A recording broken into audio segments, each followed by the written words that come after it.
Hey everybody, how's it going? In this video we're going to talk about auto-configuring ConveyLinx. Let's get started.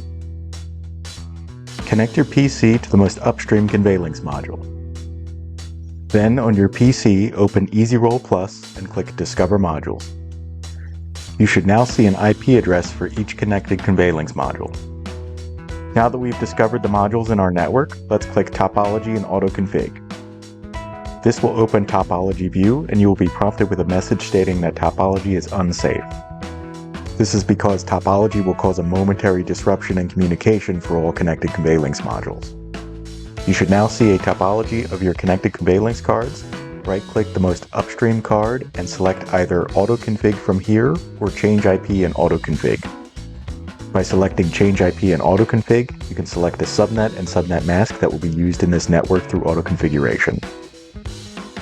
Before starting the auto-configuration process, you will be prompted to make sure the conveyor is free of product and personnel. The auto-configuration process will take anywhere from 30 seconds to 3 minutes depending on the size of the network.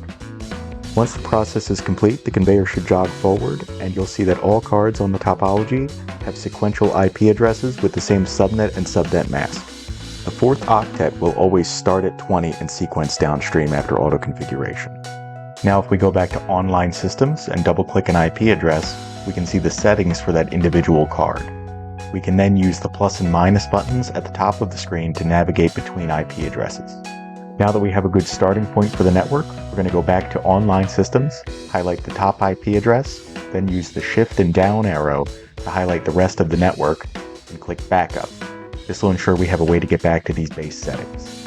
Be sure to subscribe to PulseRoller on YouTube for more helpful videos, and I'll see you next time.